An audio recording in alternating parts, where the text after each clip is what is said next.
2012 বৰ্ষৰ অসম টেটৰ মেথমেটিক্সৰ প্ৰশ্নকাকতৰ প্ৰথম পাৰ্টত মই আপোনালোকলৈ 1 ৰ পৰা 15 লৈ 15টা প্ৰশ্ন আগবঢ়াইছিলোঁ। আজিৰ এই ভিডিঅ'ৰ যোগেদি মই 16 নম্বৰৰ পৰা 23 নম্বৰলৈ বাকি 15টা প্ৰশ্ন আগবঢ়াব লৈছোঁ। তো পুনৰবাৰ কৈছোঁ 16 নম্বৰ প্ৰশ্নলৈ। এটা 16 নম্বৰ প্ৰশ্নত আছে 23561 সংখ্যাটোত 5ৰ স্থানীয় মান কি? অপশন আছে 5, 500, 50, 561। তো স্থানীয় মান যেতিয়া ওলাব বন্ধুসকল, তো স্থানীয় মানৰ কাৰণে কি কৰিব, আপুনি যেটো সংখ্যা দিয়া আছে সেই সংখ্যাটোতে আপুনি চাওক যে 5ৰ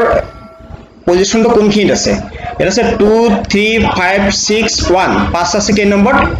1, 2, 3 নম্বৰত, অৰ্থাৎ একক দশক শতকত আছে। তো 500 হয়, এটা আপুনি কেনে কৰিব, 500 একক দশক শতক, তো কি কৰিব 5ৰ লগত 100 পূৰণ কৰি দিব, কিমান হ'ব 500। ঠিক আছে। ঠিক তেনেকৈ 2 নম্বৰত 10 পূৰণ কৰিব, 1ত 1 পূৰণ কৰিব, 3 নম্বৰত 1000 পূৰণ কৰিব। তো তেনেকৈ আপুনি স্থানীয় মান ল'ব, অৰ্থাৎ ইয়াত 500 হ'ব স্থানীয় মান। অপশন হ'ব অপশন সি, শুদ্ধ উত্তৰ অপশন সি। নেক্সট চাব 17 নম্বৰ প্ৰশ্ন। এইটো বহুত এটা ইণ্টাৰেষ্টিং প্ৰশ্ন দিছে আৰু খুব ইম্পৰ্টেণ্ট কুৱেশ্যন হয়। ইয়াত আছে 2, 3,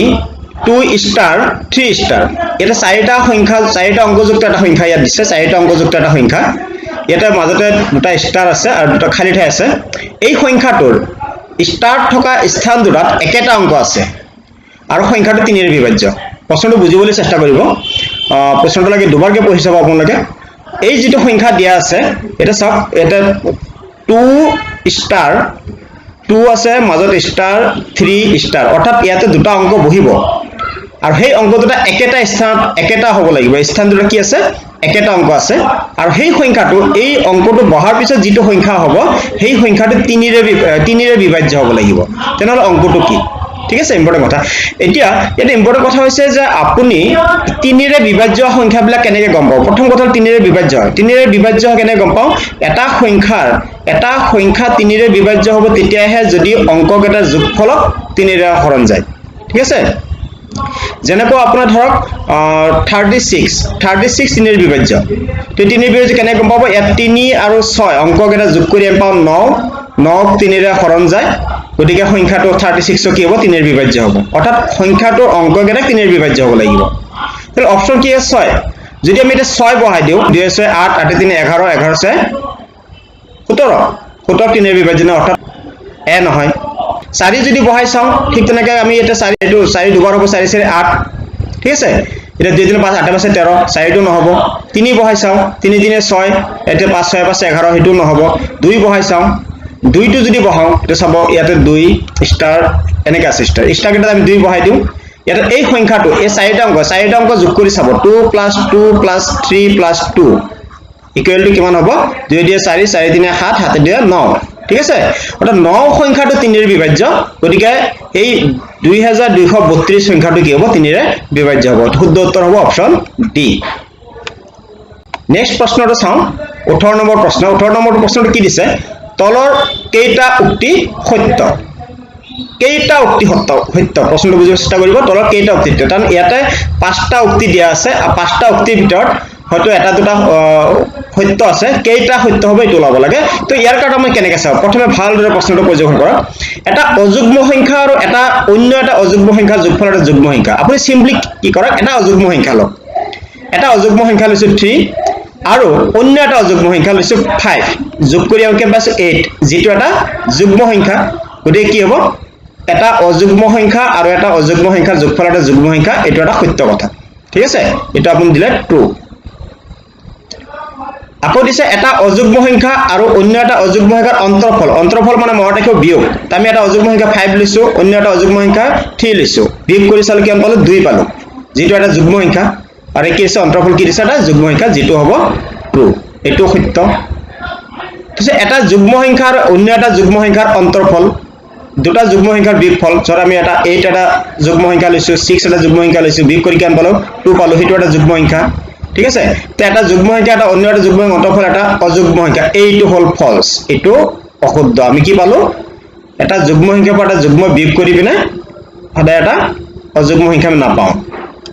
দুটা অযুগ্ম সংখ্যাৰ পূৰণফল এটা অযুগ্ম সংখ্যা, দুটা অযুগ্ম সংখ্যাৰ পূৰণফল আমি পূৰণ কৰি চাওঁ, 3 পূৰণ 5, অযুগ্ম সংখ্যা পূৰণ কৰি চাইছোঁ, কি পাইছোঁ 15, যিটো এটা অযুগ্ম সংখ্যা। বেলেগ লৈ চাওঁ, 7 লৈ চাওঁ, 7 লগত আমি 9 পূৰণ কৰি চাওঁ 63 হয় এইটো অযুগ্ম গতিকে দুটা অযুগ্ম সংখ্যাৰ পূৰণফল এটা অযুগ্ম সংখ্যা এইটো ট্ৰু কেটা পালো আমি ট্ৰু তিনিটা পালো আৰু এটা আছে লাষ্ট চাওঁ এটা অযুগ্ম সংখ্যা আৰু এটা যুগ্ম সংখ্যাৰ পূৰণফল এটা অযুগ্ম সংখ্যা ঠিক আছে এটা অযুগ্ম সংখ্যা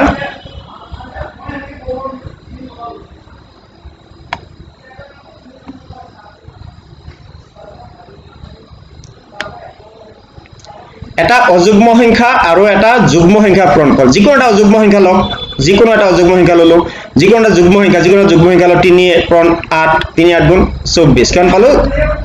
24 এটা যুগ্ম সংখ্যা কিন্তু ইয়াত দিছে অযুগ্ম সংখ্যা অৰ্থাৎ এটা অযুগ্ম আৰু এটা যুগ্ম সংখ্যাৰ পূৰণফল এটা অযুগ্ম বুলি কৈছে এটো ফলস গতিকে ট্ৰু কেটা পালো আমি ট্ৰু পালো এটো এটা পালো ট্ৰু এটো এটা ট্ৰু পালো এটো এটা অৰ্থাৎ তিনিটা উক্তি আমি এটা সত্য পালো ঠিক আছে এইটো সত্য আৰু এইটো সত্য ঠিক আছে প্ৰশ্ন উত্তৰ তোৰ কেইটা উক্তি সত্য অপচন হ'ব দুটা চাৰিটা তিনিটা এটাও নহয় এইটো অপচন হ'ব বি ঠিক আছে এই ধৰণে বস্তুটো ভালদৰে পঢ়ি চাব উদাহৰণ দি আপোনালোকে নিজে নিজে পঢ়ি চাব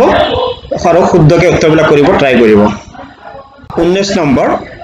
যে দুটা সংখ্যাৰ গসাউ আৰু লসাগু ক্ৰমে 3 আৰু 210 যদি এটা সংখ্যা 21 হয় আনটো সংখ্যা কিমান হ'ব এটো এটা বহুত সহজ প্ৰশ্ন এটা সব গসাউ আৰু লসাগু দিয়া আছে আৰু এটা সংখ্যা দিয়া আছে তে এটা কথা মন কৰিব সদায় যে লসাগু যদি আমি l লওঁ আৰু গসাউ যদি h লওঁ অৰ্থাৎ লসাগু আৰু গসাউ পূৰণ কৰিলে সদায় সংখ্যা দুটা পূৰণফলৰ সমান হয়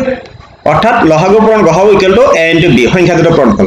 ইয়াতে দিয়া আছে লসাগু 3 আৰু গসাউ 3 দিয়া আছে লসাগু 210 দিয়া আছে আৰু তাৰ এটা সংখ্যা 21 দিয়া আছে আনটো সংখ্যা নাই b তে b সংখ্যাটো ওলাবৰ কাৰণে কি কৰিব b ওলাবৰ কাৰণে আপুনি কি কৰিব সিম্পলি 21 এৰে এইখিনি হৰণ কৰি দিলে হ'ল ঠিক আছে 3 * 210 by 21 এটো 10 বাৰ आंसर হ'ব 3 * 10 30 ঠিক আছে তে 30 অপচন ক'ত আছে অপচন সি শুদ্ধ উত্তৰটো হ'ব অপচন সি কেনে কৰিলে চাওক এই 3 আৰু 210 এই দুটা সংখ্যা দিয়া আছে আপুনি সিম্পলি সংখ্যা দুটা পূৰণ কৰক পূৰণ কৰি পনে 21 এৰে হৰণ কৰি দিয়ক ঠিক আছে 21 এ 210 হৰণ কৰিলে 10 পাম 10 3 গুণ 30 মুখেমুখে হৈ যাব অংকটো যদি আপুনি নিয়মটো খালি জানে তো আপুনি জানিব লাগিব এইটো ফৰ্মুলা মনত ৰাখিব যে লসাগু পূৰণ গসাউ = সংখ্যা দুটাৰ পূৰণফল নেক্সট কোৱেশ্চনটো চাও 20 নম্বৰ কোৱেশ্চনটো 20 নম্বৰ কোৱেশ্চনটো এটা কৰিবলৈ একো নাই এটা যুক্তি দিছে a * a = a ঠিক আছে এটা a * a উক্তিটো কেইটা পূৰ্ণ সংখ্যাৰ বাবে সত্য প্ৰশ্নটো অলপ বুজিব চেষ্টা কৰিব কেইটা পূৰ্ণ সংখ্যাৰ বাবে সত্য এটা কোনটো পূৰ্ণ সংখ্যাৰ বাবে সত্য বুলি কয় অপচন দিছে 1 3 2 4 তাৰ মানে এটা সংখ্যাৰ বাবে নে তিনিটা সংখ্যাৰ বাবে নে দুটা সংখ্যাৰ বাবে নে চাৰিটা সংখ্যাৰ বাবে প্ৰশ্নটো এনেকৈ সুধিছে ঠিক আছে ইয়াত কিন্তু প্ৰশ্নটো খোজা নাই কোনটো পূৰ্ণ সংখ্যাৰ বাবে যদি প্ৰশ্ন এনেকৈ আহিল হয় কোনটো পূৰ্ণ সংখ্যাৰ বাবে সত্য তেতিয়াহলে নিশ্চয়কৈ आंसर হল হয় অপচন এ 1 তে কেইটা পূৰ্ণ সংখ্যাৰ বাবে সত্য আমি চাও দিছে এনেকৈ a * a = a অৰ্থাৎ একে সংখ্যাটা নিজলৈ পূৰণ কৰি সেই সংখ্যাটো হয় এটা সংখ্যাক তাৰ নিজলৈ পূৰণ কৰি সেই সংখ্যাটো পাম কেতিয়া পাম যদি আমি এটো a যদি আমি 1 লওঁ 1 * 1 = 1 হয় অৰ্থাৎ আকৌ আমি 0 লওঁ 0 * 0 = 0 2 যদি লওঁ 2 * 2 = 4 হয় গতিকে এটো নহব ঠিক আছে অৰ্থাৎ কি আছে a * a = a তাৰ মানে এটা সংখ্যা নিজলৈ পূৰণ কৰি সেই সংখ্যাটি পোৱা যায় গতিকে এটো কেৱল কি হ'ব দুটা সংখ্যাৰ বাবে এটো সত্য হ'ব 1 and 0 ঠিক আছে তো অপচন হ'ব শুদ্ধ অপচন বি 21 নম্বৰ কোৱেশ্চনটো ইয়াত আছে এটা সৰল অংক দিছে সৰল অংকটো চাব প্ৰথমতে কি দিছে ইয়াত দিছে 5 ৰ হৰণ 5 পূৰণ 5 গতিকে এটা 5 ৰ অংক দিছে এটা কথা আপোনালোকে মনত ৰাখিব এই যে ৰ যে দিয়া থাকে ৰটোৱে পূৰণ বুজায় ঠিক আছে তে ৰটো পূৰণ বুজায় ইয়াতে পূৰণ দুটা আছে হৰণ আছে যোগ আছে বিয়োগ আছে তো এনেকুৱা ধৰণৰ অংকবিলাকত সদায় কি কৰিব পূৰণ আৰু হৰণৰ কামটো আগতে কৰি ল'ব সদায় পূৰণ আৰু হৰণৰ কামটো আগত কৰিব তাৰ পিছত যোগ আৰু বিয়োগ কৰিব গতিকে পূৰণৰ কামটো যদি আগত কৰো তো যেহেতু এটো ৰটো পূৰণ বুজাইছে এখিনি কিমান হ'ব এটো হলে পূৰণ হ'ব 5 * 25 25 পাছে 30 এৰ আমি পাতি দিলো 30 বিয়োগ কৰি থলো আৰু এইখিনিৰ লগত এটো 5টো বিয়োগ কৰি নিদিব কাৰণ এটো হৰণ আছে হৰণৰ পূৰণ কামটো আগত কৰি ল'ব লাগিব আকৌ এই দুটাৰ ভিতৰত পূৰণ আৰু হৰণৰ ভিতৰত যেটো আগত থাকে এটো 5 5 গুণ 25 কৰি নিদিব হৰণ আৰু পূৰণৰ কাম আগত কৰিব লাগে আৰু তাৰ ভিতৰত যেটো আগত থাকে হেটো আগত কৰি ল'ব লাগে অৰ্থাৎ 5 হৰণ 5 1 হ'ব এটো 1 * 5 কৰিব লাগিব ঠিক আছে তে অপচন आंसर কিমান হ'ব 25 30 পজ গলে 5 গলে 5 তো অপচন শুদ্ধ উত্তৰ অপচন সি নেক্সট কোৱেশ্চনটো চাব 21 নম্বৰটো 20 নম্বৰ এটো আছে ক্ৰমিক সংখ্যাৰ যোগফলৰ সূত্ৰ 1 + 2 + 3 + ... + n = 55 এটা এটা ক্ৰমিক সংখ্যাৰ যোগফল বুলি কোৱা হয় তো ক্ৰমিক সংখ্যাৰ যোগফলৰ এটা ফৰ্মুলা আছে ক্ৰমিক সংখ্যাৰ যোগফলৰ ফৰ্মুলাটো হ'ল আপোনাৰ n * n + 1/2 এটো হ'ল ক্ৰমিক সংখ্যাৰ যোগফল উলিওৱা নিয়ম কিন্তু এটা ক্ৰমিক সংখ্যাৰ যোগফলটো দিয়া আছে 55 দিয়া আছে খুদিছে যে n ৰ মান কিমান তান কেইটা আছে ঠিক আছে তো আমি জেনেৰেলি কি কই যিমানটা থাকে যদি 10টা থাকে আমি 10 ৰ লগত 11 পূৰণ কৰি দিও বাই 2 কৰি দিও ঠিক আছে n ৰ মান ওলাই যাব তো আমি এটা n ৰ মানটো লগাব কি কৰিম এটা দিয়া আছে যোগফলটো 55 এটা আপুনি কেনে কৰিব পাৰা শুদ্ধ টেন্সৰ পাব কাৰণে n * n + 1 = ইবাল হ'ব 110 দুইটা ইফালকৈ পূৰণ হলে এটা এই 110 টোক আমি এনেকে বনাব লাগে n * n + 1 ঠিক আছে কোন সংখ্যাটো পূৰণ কৰিলে হৈ যাব এটো চাওক এটা আমি ইজিলি কৈ দিব পাৰো 10 11 110 ঠিক আছে গতিকে n ৰ মান কিমান হল 10 এই ধৰণৰ আপুনি কৰিব পাৰে নতুবা আপুনি আৰু এটা কাম কৰিব পাৰে যদি আপুনি ফৰ্মুলাটো জানে ক্ৰমিক সংখ্যাৰ যোগফলৰ ফৰ্মুলাটো যদি জানে তেনেহলে আপুনি এই অপচনটো লৈ লব পাৰে 15 যদি লয় তেনেহলে মানে 15 ৰ লগত 16 পূৰণ কৰি চাওক বাই 2 কৰি চাওক 55 হয় না নহয় 10 লৈ চাওক 10 যদি লয় 10 পূৰণ 11 বাই 2 কৰি চাওক তেতিয়া ধুনিয়াকৈ 55 ওলাই যাব তেতিয়া গম পাব যে অপচন হ'ব শুদ্ধ অপচন হ'ব স্যার বি ঠিক আছে গতিকে আপুনি দুই ধৰণে কৰিব পাৰে পাই যাব উত্তৰটো 23 নম্বৰত কৈছে দুটা ভগ্নাংশ দিয়া আছে 2/3 আৰু 5/6 ৰ মাজত থকা এটা পৰিমেয় সংখ্যা এটা দুটা ভগ্নাংশৰ মাজত যদি এটা পৰিমেয় সংখ্যা বিচাৰিব দিয়ে আপুনি প্ৰথম কাম কি কৰিব এই দুইটা ভগ্নাংশৰ হৰটো একে কৰি ল'ব অৰ্থাৎ তেতিয়া বস্তুটো ইজি হ'ব ইয়াত প্ৰথম ভগ্নাংশটো আছে 2/3 আৰু পিছৰটো আছে 5/6 দুইটাৰ ভিতৰত হৰ একে কৰাত কোনটো ইজি হ'ব এটো চাই ল'ব তে 2/3 আৰু এটা আছে আপোনাৰ 5/6 এটা এই ভগ্নাংশটোক আমি কি কৰিলো হৰটো 6 কৰিলো হৰটো 6 কৰিলে আপুনি কি হ'ব এটা 2 পূৰণ কৰো ঠিক তেনেকে এটা ভগ্নাংশৰ তলৰ লগত যেটো পূৰণ কৰে ওপৰত যেটো কৰিব লাগিব ইয়াত পাইছো আমি 4/6 ঠিক আছে অৰ্থাৎ আমি কি গম পালো যে 4/6 আৰু 5/6 ৰ মাজৰ সংখ্যা পৰিমেয় সংখ্যা ওলাব লাগে তে 4/6 আৰু 5/6 ৰ মাজৰ পৰিমেয় সংখ্যা যদি ওলাব যাও প্ৰথমে আমি এটা চাব যাক অপচন কি কি দি আছে এক নম্বৰ আছে 2/3 মানে তো 2/3 এটো ইয়াতে যেটো কোৱেশ্চন দি আছে এটো দি আছে এটো হবই নোৱাৰে কাৰণ মাজৰ সংখ্যা ওলাব লাগে 2/3 মানে আপোনাৰ 4/6 হৈ আছে গতিকে আলটিমেটলি অপচন এ এটো অশুদ্ধ 1/3 চাও 1/3 টোক যদি আমি হৰ 6 কৰি চাও কিমান পাম 1/3 হৰ 6 কৰিলে এটা হ'ব 6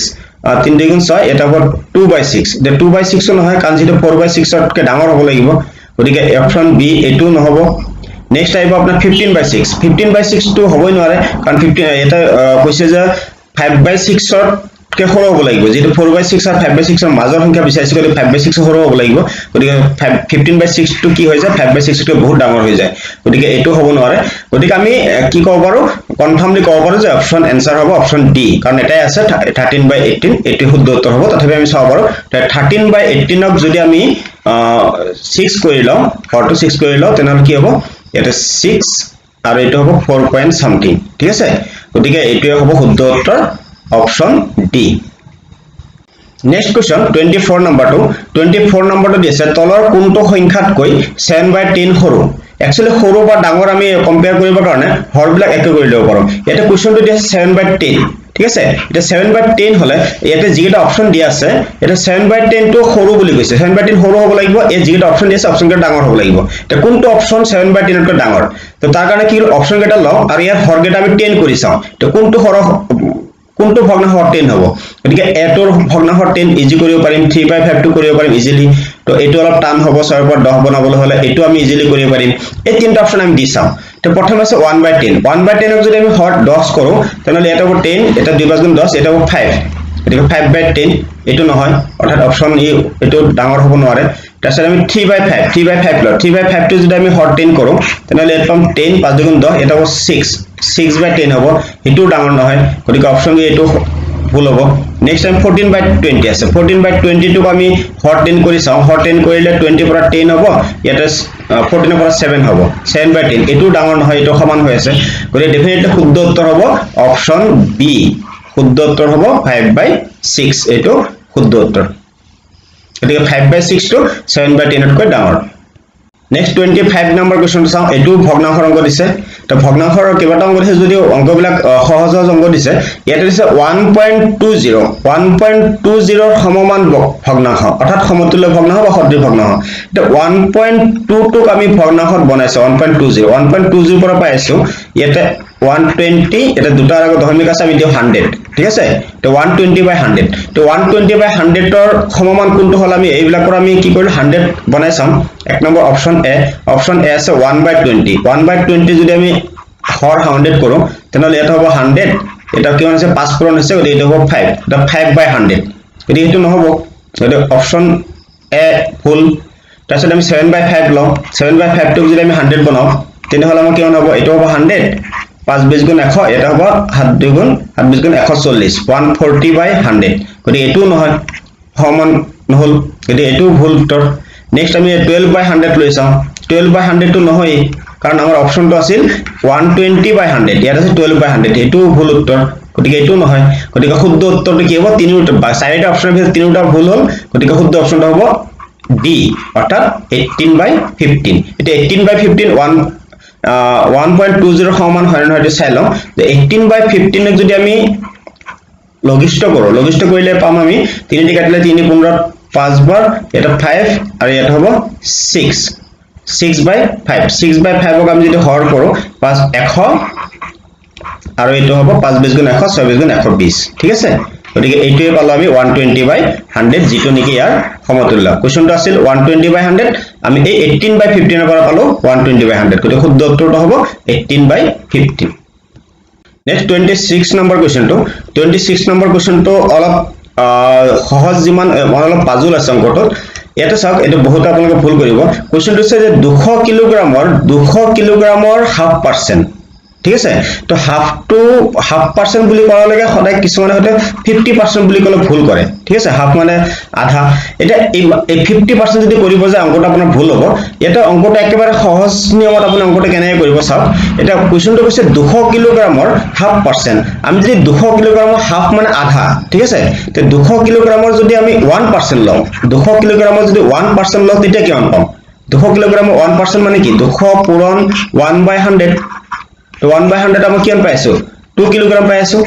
ঠিক আছে তে 200 কিলোগ্ৰামৰ 1% যদি 2 কিলোগ্ৰাম হয় তাহলে 0.5% কিমান হ'ব 1 কিলোগ্ৰাম হ'ব একদম সিম্পলি বস্তু এনেকৈ ভাবিব পাৰে বুজি পাইছে নিশ্চয় তে 200 কিলোগ্ৰামৰ 0.5% যদি 1% 2 কিলোগ্ৰাম আধা পাৰ্সেন্ট হ'ব 1 কিলোগ্ৰাম শুদ্ধ উত্তৰটো হ'ব অপচন ডি 1 কিলোগ্ৰাম 27 নম্বৰ কোৱেশ্চনটো এটা কোনো কৰিবলৈ একোৱে নাই এটা আছে 7.90 টকা এটা আমি পঢ়ু এনেকৈ 7 টকা 90 পইচা 7 টকা 90 পইচা হলে আপোনাৰ অপচন দি আছে যে কিমান হ'ব 79 পইচা 7900 পইচা 790 পইচা 79000 পইচা এটা চাওক আমি কি কৰো সদায় যে টকাত পইচা নিবলৈ হলে 1 টকাত 100 পইচা অৰ্থাৎ আমি কি কৰো এই দশমিকৰ পিছৰখিনি দশমিকটো উঠাই দিলে আমাৰ কি হৈ যাব খালি পইচা লিখিলে হ'ল ঠিক আছে গতি কিমান হ'ব 1 টকাত 100 পইচা হলে 790 পইচা হ'ব শুদ্ধ উত্তৰ এইটো খুব সিম্পল অংক 28 নম্বৰটো আছে তলৰ কোনটো গাণিতিক উক্তি শুদ্ধ এটা এই ক্ষেত্ৰটো আপোনালোকৰ সাৱধান হ'ব কোনটো গাণিতিক উক্তি শুদ্ধ এটা এক নম্বৰত আছে 24.60 ইকুৱেল টু 24.06 মন কৰিব দশমিকৰ পিছত নন জিৰো নাম্বাৰটোৰ হে ভ্যালু আছে জিৰোৰ কোনো ভ্যালু নাথাকে গতিকে এটা দশমিকৰ পিছতে 6 আছে আৰু এটা দশমিকৰ পিছত 0 আছে গতিকে এটো শুদ্ধ নহয় বি নম্বৰটো আছে 2.460 equal to 24.60 এটো তো হবই নোৱাৰে কাৰণ দশমিকৰ এটা আছে 2 ইয়াত আছে 24 গতিকে এটো নট ইকুৱেল টু এটো ফুল নেক্সট আছে 24.6 এইটো শুদ্ধ উত্তৰ অপচন অৰ্থাৎ 24.6 equal to 24.6 এটো শুদ্ধ উত্তৰ কাৰণ 6 ৰ পিছত যিবিলাক দশমিক শূন্য থাকে শূন্যবিলাকৰ কোনো ভ্যালু নাই শূন্য আপুনি যিমান ইচ্ছা আপুনি দি থাকিব পাৰে আপুনি ইচ্ছা কৰিলে উঠাই থাকিব পাৰে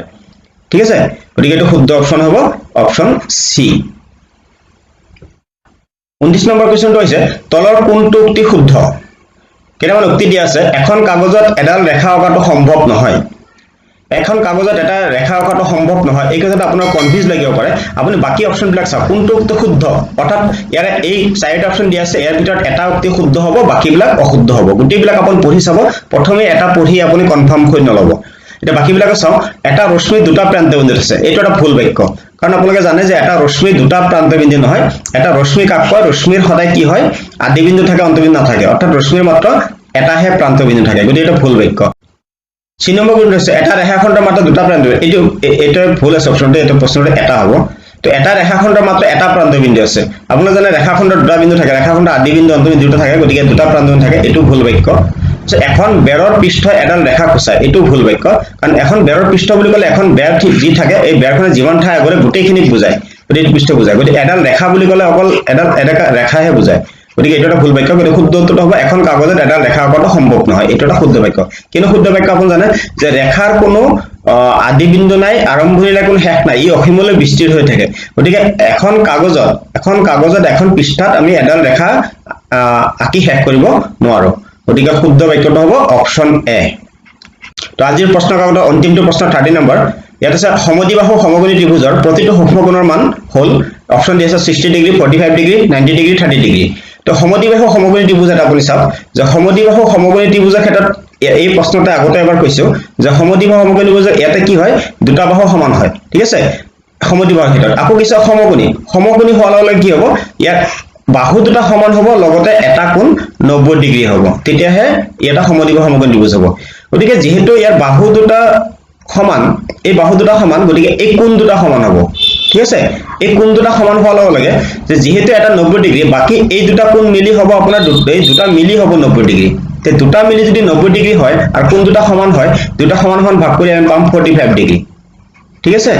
গতিকে প্ৰতিটো সূক্ষ্মকোণৰ মান হ'ব 45 ডিগ্ৰী অপচন সি তো এখিনি আছিল আপোনাৰ 2012 বৰ্ষত অনুষ্ঠিত হৈ যোৱা অসম টেটৰ মেথমেটিক্সৰ প্ৰশ্নকাকত আৰু এই প্ৰশ্নকাকতখনত কেনেকুৱা ধৰণৰ প্ৰশ্ন আছিল আপোনালোকে চালে আৰু ইয়াৰ সমাধানখিনি আপোনালোকে আগবঢ়ালো আশা ৰাখিছো এই ভিডিঅ'টোৰ পৰা আপোনালোকে কিছু হলেও উপকৃত হ'ব আৰু আগন্তুক অসম টেটৰ প্ৰস্তুতিৰ বাবে আপোনালোকক কিছু এই ভিডিঅ'ই সহায় কৰিব তাকে আশা ৰাখিলো